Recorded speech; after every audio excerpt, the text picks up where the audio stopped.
그 충남 강경에 가면 강경 침례교회라고 있습니다.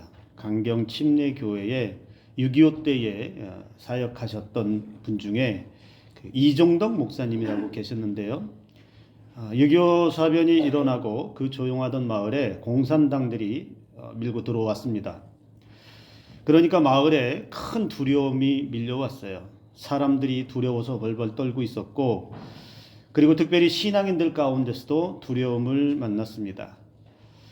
마을 사람들과 신앙인들 중에서는 그래서 이 공산당들에게 눈에 가시가 되면 안 되고 눈밖에 나면 안 되기 때문에 자신들의 신앙의 정체성을 숨기기 시작하고 마치 자신들이 공산당 편인 것처럼 그렇게 했다라고 합니다. 예수 믿는 사람들이 자신이 그리스도인이라는 사실을 숨겼다라는 이야기입니다. 이런 상황에서 이종덕 목사님은 그 후배 목사님에게 두꺼운 종이를 들고 찾아갔습니다. 그러니까 그 후배 목사님이 물어봅니다. 목사님, 이 종이를 뭐 하시려고 가져오셨어요? 그랬더니 명함을 만들려고 하네. 명함이요? 아니, 지금까지도 한 번도 명함 한 장 만들어 본 적이 없는데 무슨 명함을 만드시려고 그러시나요? 그러니까 이 목사님이 하시는 말씀이, 이거 만들어서 길거리에 나가서 경찰이든 공산당이든 누구를 만나든지 이걸 전해주려고 하네, 이렇게 말합니다. 그래서 이종덕 목사님은 그 두꺼운 종이를 말없이 자르고 나서 거기에다가 강경 침례교회 목사 이종덕 이렇게 썼습니다.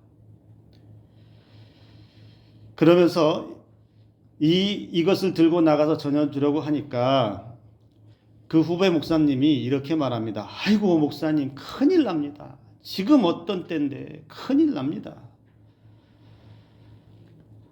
공산당들이 지금 총을 들고 마을을 밀고 들어왔는데 모두가 다 숨어서 자기 신앙을 다 숨기는 그 상황 속에 목사님 드러내놓고 그렇게 교회 목사라고 명함까지 만들어서 전달한다라고 하는, 큰일 납니다.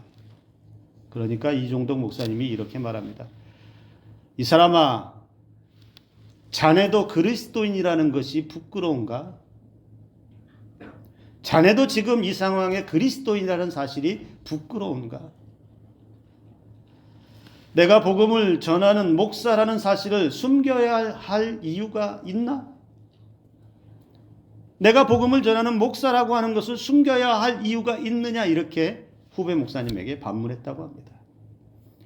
이종덕 목사님은 그렇게 명함을 뿌리고 다니시면서 복음을 전하다가 결국엔 공산당에 의해서 순교를 당하십니다. 여러분, 우리는 모두가 다 그리스도인이라는 이름을 가지고 살아갑니다.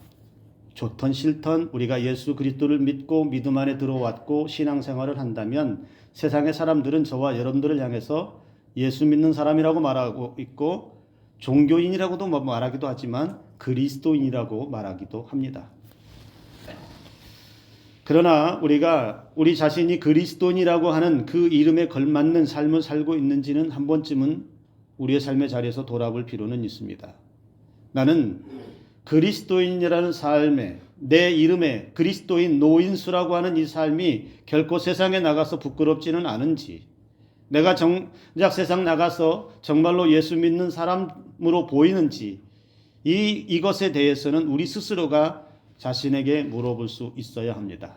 혹시 내가 믿는 이 믿음이 부끄러웠던 적은 없는지, 혹시 내가 그리스도인이라고 말하기가 떳떳하지 못하고 그냥 숨기고 싶은 그런 마음은 없었는지 우리는 한 번쯤은 생각해 보아야 합니다. 오늘 저와 여러분들은 진정한 그리스도인으로 세상에 나가서 내가 예수 믿는 것이 부끄럽지 않은 진짜 그리스도인으로 살아갈 수 있기를 주님의 이름으로 축복합니다.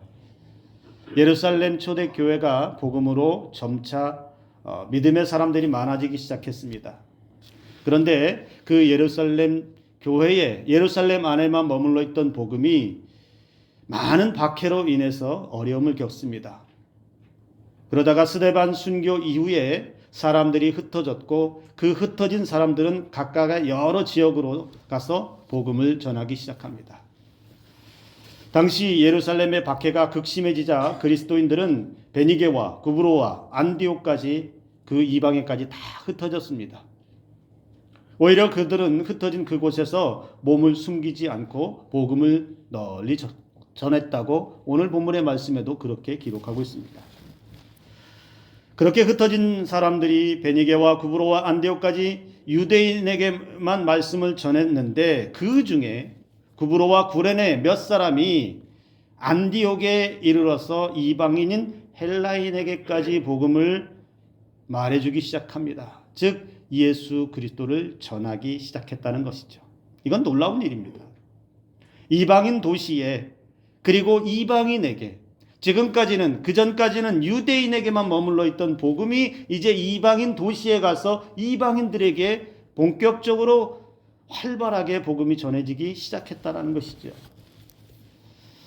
얼마나 기쁜 일이겠습니까? 많은 사람들이 밖으로 흩어져서 신앙을 지킬지 못 지킬지도 모르는 그런 두려운 상황이었지만 사람들이 흩어진 자리에서는 그들이 가는 곳에서 그곳에서 만나는 사람들에게 예수 그리스도를 전했다라는 것이죠. 자신들이 신앙인이고 자신들이 그리스도인이고 자신들이 예수 안에 사는 사람들이라고 하는 것을 삶으로 복음 전함으로 그대로 보여주었다는 것이죠. 이런 소식이 예루살렘 교회까지 들렸습니다. 안디옥에서 복음을 전했다는 소식, 헬라인들이 복음을 들었다는 소식이 예루살렘 교회까지 들렸습니다. 그래서 예루살렘 교회가 이 소식을 듣고 바나바를 안디옥에 보냅니다. 파송합니다. 그곳의 상황을 보려고 했던 것이죠. 어떤 상황인지 보게 했던 것이지요. 예루살렘 교회는 안디옥 상황을 듣고서 그 교회의 상황과 성도들의 상황을 살피려고 했습니다. 이전에 또 그런 적이 한번 있었는데요. 여러분, 사마리아 땅에 복음이 전파되었다는 소식을 들었을 때도 예루살렘 교회는 베드로와 요한을 보냈던 적이 있었습니다. 바로 이번에도 안디옥 교회에 바나바라고 하는 사람을 파송해서 그 교회를 살피게 했던 것입니다. 그렇게 파송받은 바나바는 그곳에 가서 사울을 찾으러 다소에 가서 만나고 또 안디옥에 데려가서 둘이 협력하고 교회에서 1년간 모여 있으면서 많은 무리들을 가르쳤다라고 오늘 본문이 그렇게 우리에게 증언하고 있습니다. 그렇게 사도 바울과 협력하면서 많은 사람들에게 가르쳤을 때 그때 제자들이 안디옥이라고 하는 그 이방 지역에서 그 이방 도시에서 그리스도인이라는 이름이 불려지기 시작했다. 성경이 이렇게 우리에게 증언합니다. 제자들이 안디옥에서 비로소 그리스도인이라는 이름이 불려지게 되었다. 이 그리스도인이라고 하는 말은요, 여러분 신약성경에서 여기 이 사도행전 11장 26절에서 처음으로 언급됩니다. 이전까지는 한 번도 그리스도인이라는 말이 나오지도 않습니다. 그런데 비로소 안디옥이라고 하는 지역에서 그곳에서 복음이 전해지고 많은 무리들을 가르치고 있을 때 그때 사람들이 믿음의 사람들을 향해서 뭐라고 불렀냐? 그리스도인이라고 부르기 시작했다라는 것입니다. 복음이 전파된 지 얼마 되지 않은 상황에서 안디옥 사람들에게 복음은 사실 낯설었습니다. 예수 믿는 사람들은 그리고 다수가 아니었고 그 지역의 소수였기 때문에 이 그리스도인이라고 하는 예수를 믿는다라고 하는 것이 그렇게 익숙하지 않은데 그 사람들을 향해서 그리스도인이라고 불렀다는 것인데요. 여러분 사실은 이 그리스도인이라는 말이 우리가 지금 들으니까 굉장히 고상하게 들리죠. 그럴싸하잖아요. 그리스도인 멋있어 보이잖아요. 그런데 사실은 이 그리스도인이라는 말이 처음에 쓰여질 때 그 말은 사실 고상한 의미로 쓰인 게 아니에요. 그 소수 안디옥에서도 그 소수의 예수 믿는 사람들을 마치 그냥 비웃듯이 조롱하듯이 부른 것이 그리스도인이에요. 여러분 과거에 우리나라에서도 교회 열심히 다니고 신앙생활 열심히 하는 사람들 뭐라고 불렀습니까? 예수쟁이라고 불렀잖아요. 교회 미친 사람이라고 불렀잖아요. 서양 귀신 쓰인 사람이라고 불렀잖아요. 마치 그런 것처럼 그리스도인들이라고 하는 것은 그 사람들을 향해서 조롱하고 비웃듯이 그렇게 불렀는데, 그런데요, 그런 의미에서 생각해 본다면 여러분 이 그리스도인이라는 말이 뭐예요? 예수 안에 있는 사람, 예수의 사람, 예수를 따르는 사람, 뭐 이런 의미가 다 들어있잖아요. 그러면 비록 조롱하기 위해서 비웃듯이 불렀던 그리스도인이라는 말이 생겨났지만 이 안디옥 성도들에게 있어서는 이보다 더 영광스러운 말은 없었을 것입니다. 예수의 사람, 저 예수의 사람, 저 예수만 믿는 사람, 예수의 가르침 따라 사는 저 사람. 여러분, 이것보다 신앙인들이 들어야 할 말이 또 어디에 있을까요? 오늘 저와 여러분들이 그러한 사람들이 될 수 있기를 주님의 이름으로 축복합니다. 진짜 신앙의 사람, 아무개는, 누구는, 진짜 예수 믿는 것 같다. 진짜 그리스도 같다. 그냥 교회만 왔다 갔다 하는 게 아니고 실제 삶의 모습을 보니까 정말 예수 믿는 것이 저 사람 참 모습이구나. 진정한 그리스도라고 하는 그러한 세상 그 어디에서도 얻을 수 없는 가장 영광스러운 이름을 저와 여러분들이 들으며 살 수 있기를 간절히 원합니다. 오늘 본문에서 여러분, 우리는 두 가지를 주목해 보려고 해요.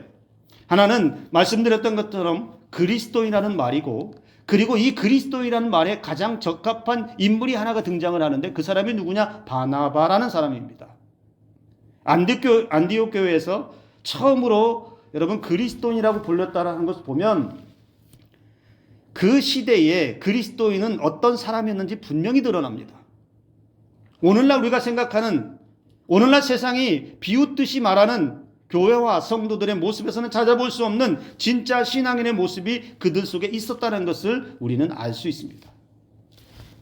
그 대표적인 인물 중에 바나바가 정말로 그리스도인다운 모습을 오늘 우리에게 제대로 보여주고 있다는 겁니다. 그러면 여러분, 바나바는 어떤 모습을 통해서, 도대체 바나바가 어떤 사람이었기에 그는 우리에게 그리스도인이라고 하는 모델과도 같은 그런 모습을 보여주고 있을까요? 오늘 성경이 그에 대해서 분명히 소개하고 있는 여러 가지 수식어가 있는데요. 먼저는 바나바를 향해서 그는 착한 사람이었다 이렇게 말합니다. 착한 사람. 요즘 세상에요, 여러분, 세상에서 착하다는 말은 별로 좋은 의미로 들리지는 않는 것 같아요. 안 그런가요? 사람 착하면 세상에서는 요즘에는 어떻게 생각해요? 좀 심하게 표현하면 바보 같다라고 얘기하죠. 이미지가 그렇게 바뀌었어요. 그런데요, 여러분, 세상에서 좋아하는 건 그런 바보 같은 이미지의 착한 사람보다는 유능한 사람, 능력 있는 사람, 가진 사람, 힘이 있는 사람. 세상이 좋아하는 사람들이 이런 사람들입니다. 그래서 사람들이 그러한 유능하고 힘 있고 가지고 있는 그런 사람들 밑에 줄을 서려고 하지요. 그런데 성경은 바나바를 향해서 착한 사람이라는 것을 오늘 우리에게 강조해 주고 있어요. 24절에 그 착한 사람이라고 밝히는데, 여러분, 예수 믿었다고 착해지는 거 아닙니다. 예수 믿었기 때문에 착한 사람이 되었다는 그런 의미로 쓰인 게 아니에요. 여기 착한 사람이 여러분, 세상에 예수 안 믿는 신앙 없는 사람들 중에 착한 사람은 널렸습니다. 세상에 신앙 없고 믿음 없는 사람들 중에도 착한 사람, 선한 사람 많아요. 중요한 건 여러분, 믿음이 있는 사람이 착한 것과 믿음이 없는 사람이 착한 것은 분명히 확연하게 다르다는 사실입니다. 오늘 저와 여러분들은 그러면 어떤 사람이어야 된다는 거죠? 믿음 있고 착한 사람이 되어야 된다는 것이죠. 바나바가 그런 사람이에요. 믿음도 있는데 착한 사람이었다는 겁니다. 바나바는 믿음의 사람이면서 교회 안에서 사람들의 평판은 뭐였습니까? 바나바, 그 사람은 정말 착한 사람이야, 선한 사람이야, 좋은 사람이야, 굿맨. 바나바는 그렇게 인정받는 사람이었다는 거예요. 이 말은 달리 바꿔보면 바나바의 평상시의 삶이, 신앙의 삶도 있지만 평소에 자기 자신의 삶이 어땠다는 겁니까? 일반적인 삶이 선하게 신앙으로 살았다는 것을 말해주지요. 인간이 얼마만큼 선하게 착하게 살 수 있겠느냐라고 묻는다면 여러분, 거기에 대해서 그렇게 딱히 할 말은 없습니다. 사람은 완벽하지 않기 때문에 완벽하게 착하고 완벽하게 선한 사람은 없을 것입니다. 그러나 적어도 바나바와 같이 믿음을 가지고 그 믿음에 따라서 세상을 선하게 바라보고 사람을 선하게 생각하고 그래서 자기의 일반적인 삶이 착하고 선하게 살아갔던 그의 삶을 교회와 성도들이, 세상 사람들이 알아봤다는 거예요. 사도행전에서 누구에게도 착한 사람이라고 부른 적이 없고 오직 이 바나바라고 하는 이 사람에게 쓰여지고 있습니다. 그만큼 이방인 교회를 품을 수 있었고 그의 성품적으로도 선하고 아름다움이 있었다는 것을 우리는 알 수 있습니다. 바나바는 분명 교회 안에서 그렇게 착한 사람으로, 선한 사람으로 주목받았습니다. 그래서 누구를 추천하든지 어디에 쓰임을 받기 위해서 사람을 세울 때에도 가장 먼저 주목받았고 세워졌던 사람이 바나바가 아니었겠습니까? 이러한 사람이라면 믿을 수 있고 이러한 신앙인이라면 무슨 일을 맡겨도 안심할 수 있고 무슨 일을 맡겨도 그곳에 선한 역사가 일어날 것이라고 하는 것을 사람들이 보지 않았겠습니까? 그리스도인이라는 사람들 중에 세상 사람들에게 여러분 인간성을 인정받지 못한다면 그의 신앙은 세상 속에 아무런 영향을 끼치지 못할 것입니다. 그리스도인, 예수 믿는 사람이면서 여전히 이기적이고 자기만 알고 인색하고 세상 사람들에게 손가락질 받는 그 사람 이야기만 해도 그냥 고개를 절레절레 그냥 흔들어 버리는 사람이라면 여러분 다시 생각해야 돼요.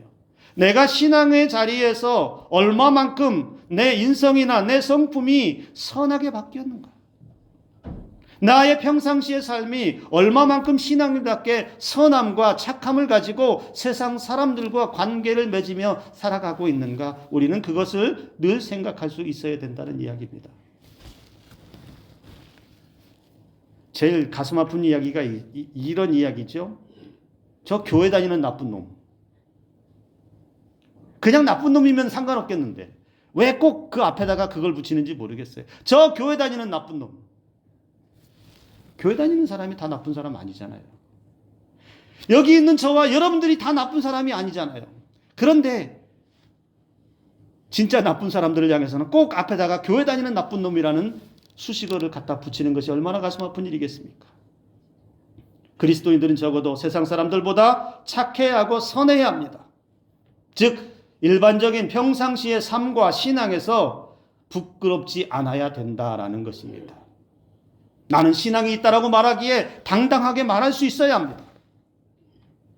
나는 평상시의 삶에서 나는 선함이 있다. 예수 그리스도의 그 선함을 가지고 있다라는 것을 우리는 세상 가운데 나타낼 수 있어야 되죠. 내 입으로 떠들지 않아도 내가 살아가는 그 삶의 모습이 세상 사람들이 보기에 물론 세상 사람들 인정받기 위해서 일부러 그렇게 할 필요는 없겠지만 우리는 세상 속에서 그리스도인으로 바나바와 같이 착하고 선한 삶을 추구해야 합니다. 그래야 예수 그리스도가 내 안에 보여지고 그래야 사람들이 나를 통해서 부족한 나 한 사람을 통해서 예수 그리스도의 은혜를 만날 수 있다라는 것입니다. 바나바를 또 이렇게 우리에게 소개를 해줍니다. 바나바는 믿음과 성령이 충만한 사람이었다 이렇게 말합니다. 예루살렘 교회로부터 파송받을 때 그가 파송받았던 중요한 이유 중에 하나는 또 이것입니다. 그는 믿음과 성령이 충만했다. 여러분 믿음과 성령이 충만했다라고 하는 것은 이건 어찌 보면 신앙의 기본입니다. 신앙인에게 있어서 이것보다 더 중요한 것이 없겠지요. 이 말은 바나바는 믿음과 성령에 충만한 이 신앙 위에 기초를 쌓았고 그의 모든 신앙은 바로 여기서부터 시작되었다는 것을 알 수 있죠. 성령과 믿음이 충만했다는 것, 기본이 잘 되어 있다, 탄탄하다. 세상적이지도 않고 세속적이지도 않고 세상의 것을 바라보면서 세상의 영광을 쫓아다니지도 않으면서 믿음 안에 예수 안에 신실하게 예수 그리스도로 붙잡혀 있고 그리고 예수 그리스도의 말씀대로 그렇게 움직이는 사람 바로 그 사람이 바나바였고 그 사람을 믿음과 성령이 충만했다 이렇게 말합니다. 믿음 없이 신앙생활할 수 없는 것은 당연한 것일지도 모릅니다. 그러나 의외로 온전한 믿음보다 자기 종교적 열정에 앞서는 사람들도 많이 있습니다. 이것을 저는 그렇게 정의했어요. 믿음 있으면서 믿음 없는 사람, 신앙 안에 불신앙. 믿음이 있는 것 같은데 실상 안을 들여다보면 믿음 없는 사람들처럼 살아가는 사람도 의외로 많다는 것이죠. 믿음보다는 사람에 충성하고 돈에 충성하고 권력에 충성하는 사람들이 교회 현장 안에 의외로 많습니다. 신앙을 자기 이득을 위한 수단으로 삼기 때문이고 자기 의로움을 다른 사람에게 돋보이게 하기 위해서 신앙을 도구화하는 사람들이 있기 때문에 그렇습니다. 신앙은 우리의 믿음은 철저하게 그래서 성령의 인도하심을 받아야 합니다. 믿음도 자기 의지가 아닌 자기 종교적 열정이 아닌 성령님의 은혜에 따라서 이루어져야 합니다. 오늘 이 자리에 계신 저와 여러분들에게 믿음과 성령의 충만한 은혜가 임하기를 주님의 이름으로 축복합니다. 성령이 충만했다. 바나바를 향해서 그렇게 이야기하고 있는데 여러분 이 성령이 충만했다는 걸 우리는 어떻게 이해하고 받아들일 수 있을까요? 성령이 충만했다는 것은 여러분 신앙에서 바나바는 자기 신앙에서 자기 힘을 다 뺐다는 이야기예요. 신앙에서 자기 힘과 자기 의지를 다 빼고 무슨 힘으로 산다는 겁니까? 성령의 힘과 성령의 인도하심으로 살았던 사람이다라고 그렇게 성경은 말해주고 있다는 겁니다. 즉 그리스도인은 자기 힘으로 살지 않습니다.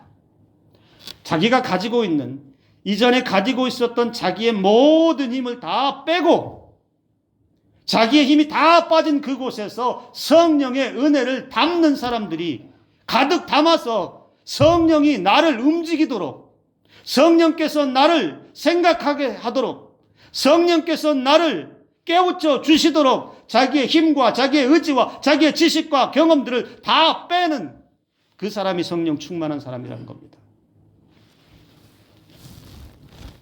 목사는 목회 사역에서 자기 힘을 빼야 합니다.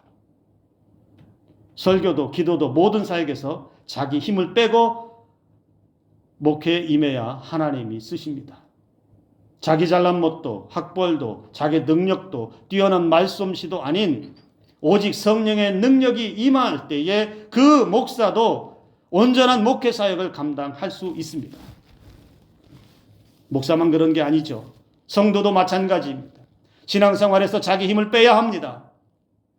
하나님의 은혜를 받기에 충분한 하나님께서 쓰시기에 충분한 그런 상태가 되기 위해서 자기 힘 빼고 그 뺀 자리에 성령의 은혜가 충만하게 들어가야 그 사람을 하나님이 쓰시고 그 사람에게 하늘의 은혜가 부어지는 줄을 믿으시기를 바랍니다. 제가 청년부 때에 청년부 선배가 들려준 말 중에 제가 목회에 대한 이제 그 꿈을 꾸고 기도하고 준비하고 있을 때 그 선배가 말해준 말 중에 이런 말이 있습니다. 미국 목회자들에게 제일 큰 욕이 뭔지 아냐? 미국 목회자들에게 제일 큰 욕은 이거야. 성령 받지 말고 목회해라. 성령 받지 말고 목회해라. 여러분, 성령 받지 말고 목회해라 이 말은 어찌 목회자들만 해당하는 말이 될 수 있겠습니까?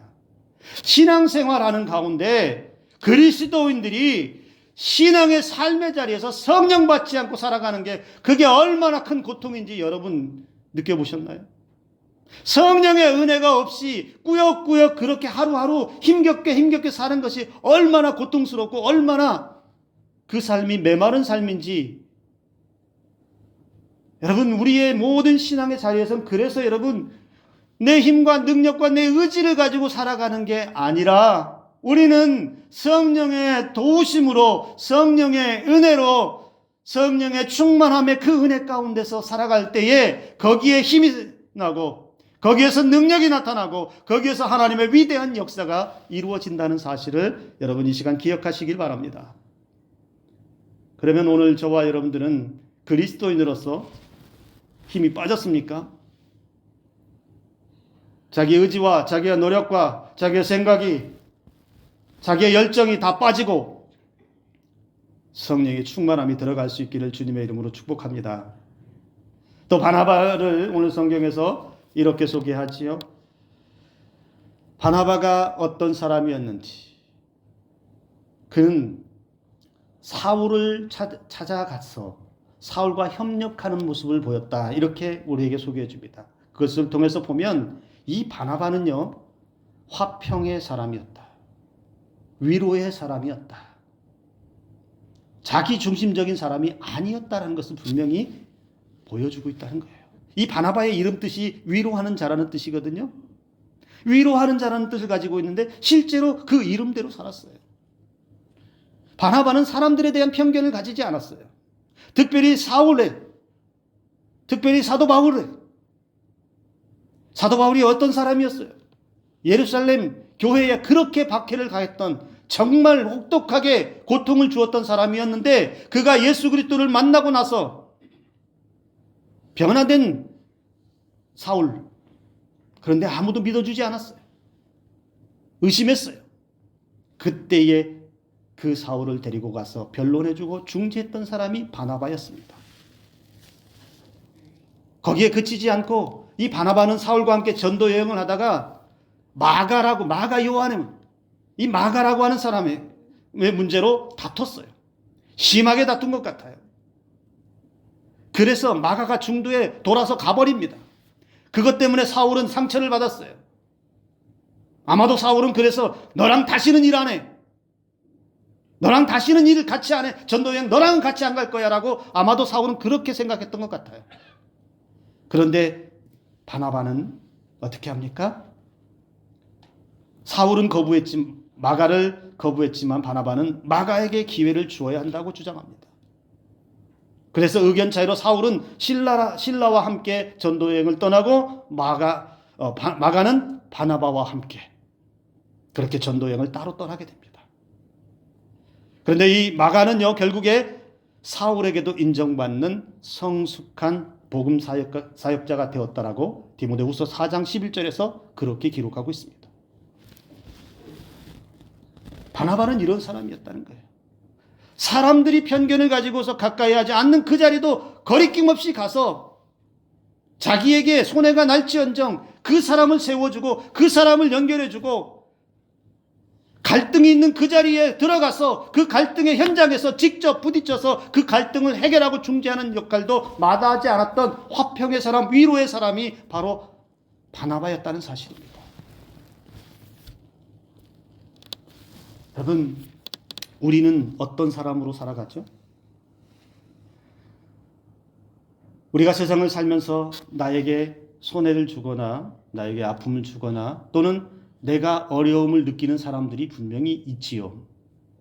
참 말하기도 꺼리낌이 있는 사람들도 있을 수 있고요. 나에게 상처를 주거나 나에게 지난날 좋지 않은 말로 그 오랜 상처를 안고 있는 사람들도 있을 수 있어요. 또는 나와의 문제는 아니지만 다른 사람들과의 문제 가운데서 난 끼고 싶지 않아. 말려들고 싶지 않아. 당신들의 일은 당신들이 그냥 알아서 해. 나는 제발 끼어들지 않게 해줘. 남의 일은 나 몰라라 하는, 그리스도인이라고 하면서 예수 그리스도의 사랑을 받고 예수 그리스도의 사랑을 실천해야 된다라고 말은 하지만 정작 내 문제가 아니면 관심 보이지 않고 나에게 상처 주거나 나에게 억울함을 주었던 사람들은 쉽게 다가가지 못하는, 화평이 아닌 내 것을 지키기에만 급급한 사람이라면 오늘 바나바의 이 모습을 보기를 바랍니다. 편견을 갖지 않고 갈등의 현장에서 직접 가서 그 한 사람을 세워주기 위해서, 그리고 아무도 알아주지 않는 그 일들을 거리낌 없이 하면서, 그리고 이 사도 바울과 협력하면서 복음을 전하고 제자들을 가르치는 일을 함께 했던 바나바를 보면서 오늘 저와 여러분들의 주변에도 이런 화평의 일들이 많이 일어날 수 있기를 주님의 이름으로 축복합니다.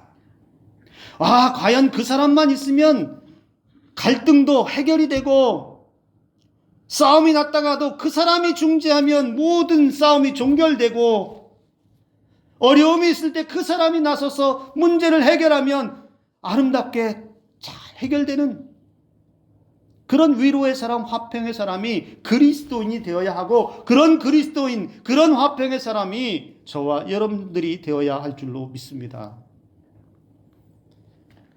그리스도인, 착한 사람이었고 믿음과 성령이 충만한 사람이었고 세상 가운데서 화평을 전하는 위로의 사람이었다고 바나바가 보여주었는데 저는 오늘 여러분들에게 이 그리스도인의 삶을 살기 위해서 바나바와 같은 그리스도의 삶을 살기 위해서 한 가지 제안을 드리고자 합니다. 여러분 한경직 목사님 기억하시죠? 아주 유명한 일화가 하나가 있습니다.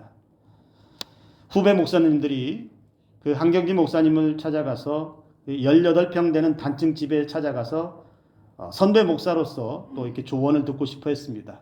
인사차, 조언도, 목회에 대해서 조언도 좀 한번 듣고 싶어서 여러 명이 찾아가서 목사님 좋은 말씀 좀 한마디 해주십시오 라고 요청을 드렸는데 이 한경직 목사님이 한참을 생각하시다가 이렇게 말씀합니다. 목사님들 예수 잘 믿으세요. 목사님들 예수 잘 믿으세요. 여러분 거기 있는 목사님들이 예수 안 믿는 사람들인가요? 그래도 목사님들이라고 하면 예수 잘 믿는 사람이 맞잖아요. 속이 어떤지 제가 알 바는 모르지만 그런데 그분들을 향해서 한경직 목사님은 예수 잘 믿으세요 이렇게 조언했다라고 그래요. 여러분 그리스도인으로 살기 위해서 가장 필요한 것 중에 하나는 바로 이것입니다. 예수 잘 믿어야 합니다. 제대로 믿어야 합니다. 교회 출석만 하는 것 가지고 그것만으로 족하다라고 말하면 안 됩니다. 일상의 삶에서도 우리의 삶의 자리가 예수 잘 믿는, 제대로 믿고 바르게 믿고 정직하게 믿고 착하게 믿고 순수하게 믿는 그러한 신앙으로 나아가야 우리가 바나바와 같은 그리스도인의 삶으로 살아갈 수 있게 된다라는 것입니다. 목사도 목사 자신이 먼저 예수를 잘 믿어야 합니다. 목사 스스로가 예수를 제대로 믿지 못하면서 그리스도인으로 살지 못하면서 어떻게 성도들에게 그리스도인으로 살라라고 설교할 수 있겠습니까? 설교하고 있는 이 시간에도 제 자신이 그래서 부끄럽습니다. 성도들도 마찬가지죠. 우리의 그리스도인의 삶은 예수를 잘 믿는 데서부터 시작합니다. 이 말은 내가 예수를 제대로 잘 믿어서 결코 세상에서 부끄럽지 않은 신앙으로 서 있어야 합니다. 나는 예수 믿는 사람입니다라고 자신 있게 당당하게 세상에서도 밝힐 수 있고 누구에게라도 나 예수쟁이라고 말할 수 있는 그런 상태가 우리 신앙이 되어야 한다는 거예요. 오늘 우리가 살아가는 이 시대에는 세상은 바로 이런 그리스도인을 요구합니다. 정치 선동꾼과 같은 그러한 신앙인을 찾는 게 아니에요. 세상에서 성공하는 법칙을 가르쳐주는 그런 신앙을 찾는 게 아니에요. 세상에서 고난받지 않고 부귀 영화 누리는 그런 것을 가르쳐주는 종교를 찾는 게 아니고 교회가 성도가 그리스도인다운 삶을 살아가는 그러한 교회와 성도들을 찾고 있다는 거예요. 어쩌면 지금 세상에서 우리 성도들을 향해 교회를 향해서 이렇게 질문을 하고 있는 것 같아요. 당신 정말 그리스도인이야? 당신 정말 그리스도인이 맞느냐고 우리에게 질문하는지 모르겠어요. 그리스도인이라고 말만 하지 말고 그리스도인으로 사는 것을 보여달라는 거예요. 신앙적인 삶, 성경적인 삶, 예수의 흔적을 가진 삶은 조금이라도 좀 보여주면서 신앙을 말하라는 거예요. TV나 이런 데 나와서 유명하다라고 하는 사람들이 엉뚱한 소리 하면서 교회를 더럽히고 성도들을 부끄럽게 만드는 그런 언행하지 말고 그런 TV나 유명해진 데 나오면 제발 예수 얘기 좀 하고 십자가 얘기도 좀 하고 목사가 목사답게 하나님의 말씀을 할 수 있어야지. 왜 전 국민이 보는 그런 TV에 나오는, 유튜브에 나오는 그런 데 가서 이상한 소리하고 엉뚱한 소리하고 무속의 이야기하고 정직하지 못하게, 바르지 못하게 그러한 일들을 하느냐는 얘기예요. 그러면 그 소리를 듣는 많은 신앙인들이, 정직하게 그리스도인답게 살아가는 신앙인들이 부끄러워진다는 거예요. 오늘 저와 여러분들은 그런 부끄러운 신앙이 되지 않기를 바랍니다. 나는 그리스도인입니다. 부끄럽지 않은 신앙인입니다. 내 안에는 예수가 있습니다. 나는 예수로 살고 있습니다. 나는 예수님 외에는 다른 것이 없습니다. 나는 십자가 그 은혜 외에는 다른 것은 나는 따라가지 않겠습니다. 당당하게 밝히면서 그렇게 믿고 살아가는 이 시대의 그리스도인이 저와 여러분들이 되기를 주님의 이름으로 축복합니다. 세상은 이런 그리스도인이 있을 때에 오늘 대한민국 이 사회에서도 이러한 그리스도인으로 인하여서 다시 하나님은 은혜 베푸시고 다시 교회가 살아가게 하시는 은혜를 주실 줄 믿습니다. 한 사람 한 사람이 그렇게 그리스도인으로 거듭나고 그렇게 그리스도인으로 바나바와 같이 위대한 신앙인으로 하나님의 역사를 이루어가는 복된 삶이 저와 여러분들의 삶이 되기를 주님의 이름으로 축복합니다. 기도합니다.